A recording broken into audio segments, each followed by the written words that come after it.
大家好，阿弥陀佛。今天我想跟大家分享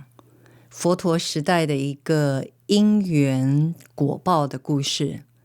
闲于因缘经，精财因缘品。我想一般世间的人，每一个人都想要得到富贵，最好呢能够每一天在自己的手掌心就能够生出黄澄澄的金子。在佛陀的时代，佛陀在舍卫国给孤独园游化世间的时候，佛陀身边有2500的大比丘僧。在当时佛陀的那个时代里面，有一个大长者，也就是我们现代人的话，就是一个很有钱的家庭。这个大长者呢，终于盼啊盼的，终于夫人就生下了一个儿子。这个男婴一出生的时候，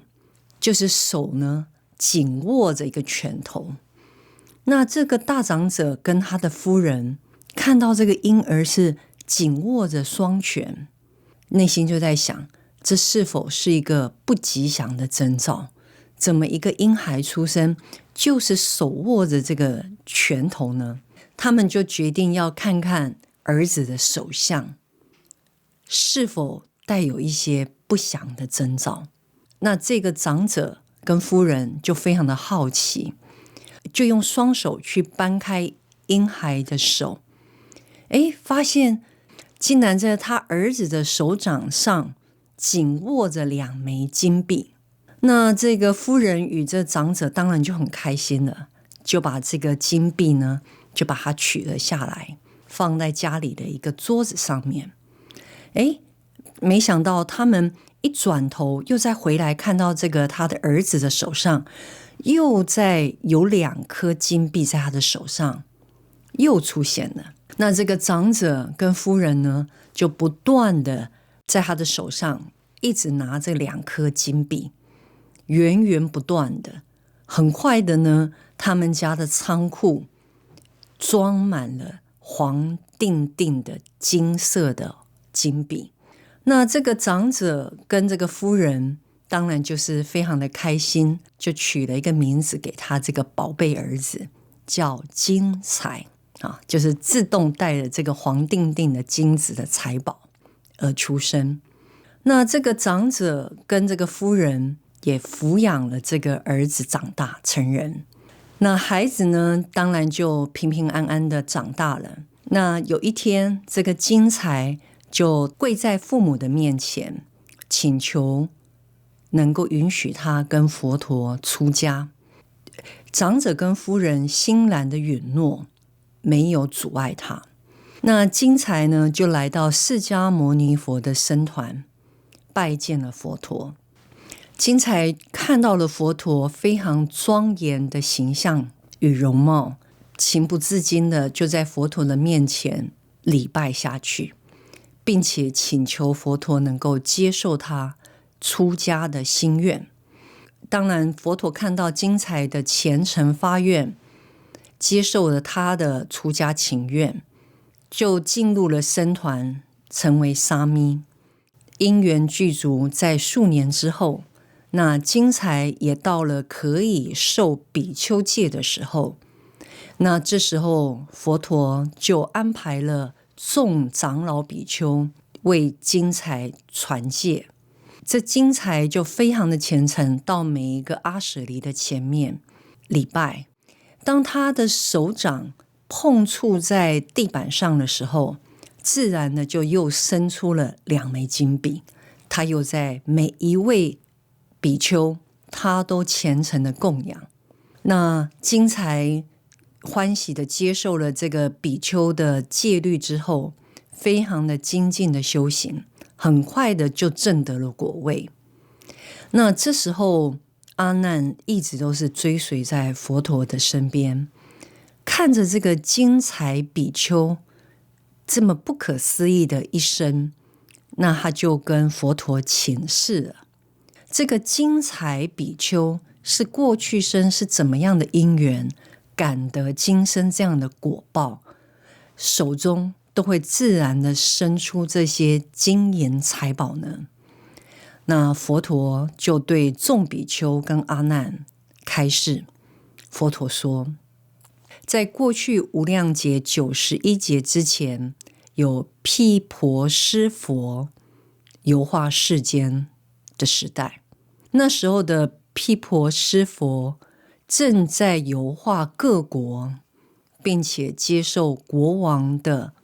应供与供养。那在那个时代，有一位非常贫穷的年轻人，家境非常的贫寒，听到了这个毗婆尸佛来到了国王的宫殿当中接受供养。这个贫穷的年轻人听到以后也非常的欢喜，但是呢，他就是一个非常贫穷的人，家徒四壁，什么都没有，每一天就是靠着去山上砍柴，取得一些柴火，卖了一点钱。就在这一天，好不容易把他砍下来的柴卖了2钱，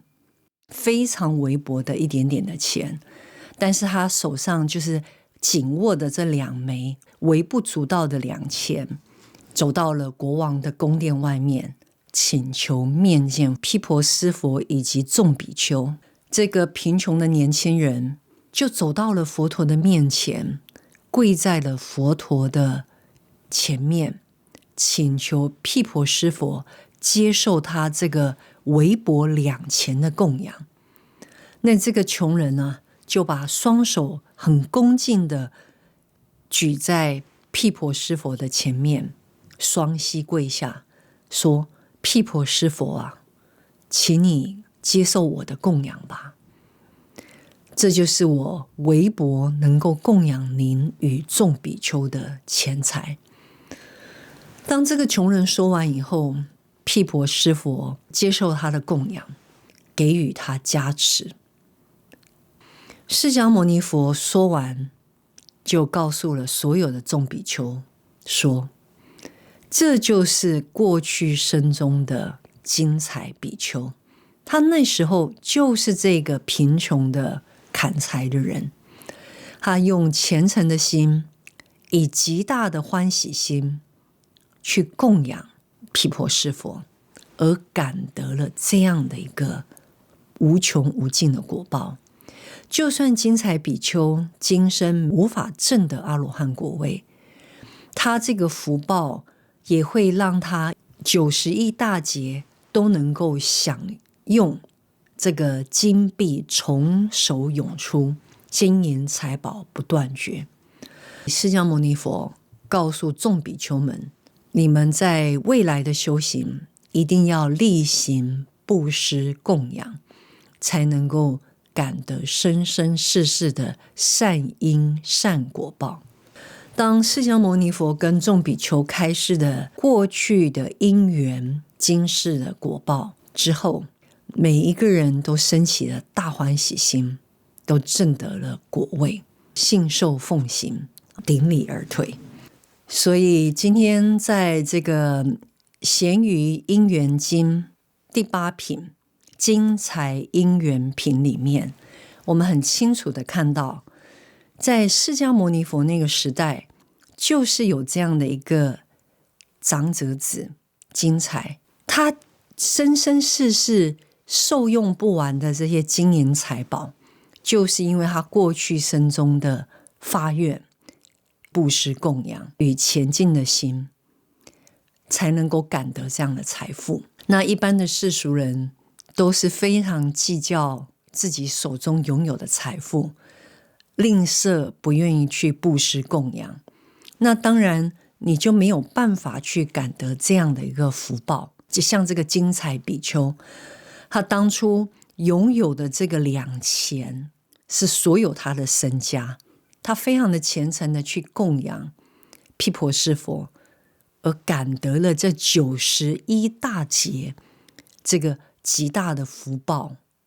那他又在释迦牟尼佛游化世间的这个时间点遇到了佛陀，还请求父母给予他能够出家，那他就不只具有世间财富的功德之外，他也证得了果位。所以呢，佛陀讲了这个因缘果报的故事，就是告诉我们后世的弟子们，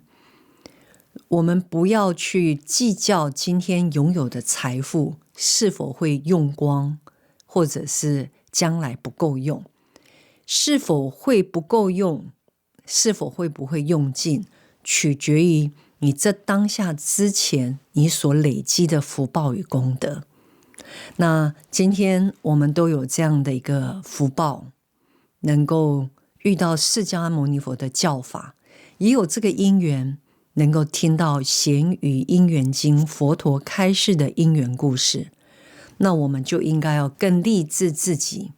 能够舍离慳贪，以身语意去修行。最重要的，把自己身外之物，也就是这个钱财，要分为7等份，是佛陀告诫所有的这些在家弟子们，1/7供养三宝，1/7供养自己的父母，1/7留给自己受用，1/7留给自己的子女受用。那如果我们能够依据佛陀告诉我们所有的这样的一个财富分配的教言，那么你就不用担心明年、10年后这一生的财富是否够用，因为你的财富将会源源不绝，只要你在供养的时候有虔诚的发愿与发心。我今天就用这个精彩因缘品跟大家做分享，我也希望藉由佛陀开示的这个因缘，能够了解到生生世世能够手中能够自然的涌出财富，是要去虔诚广修供养而得到。那我用这个来跟大家做分享，我们希望下回见，阿弥陀佛。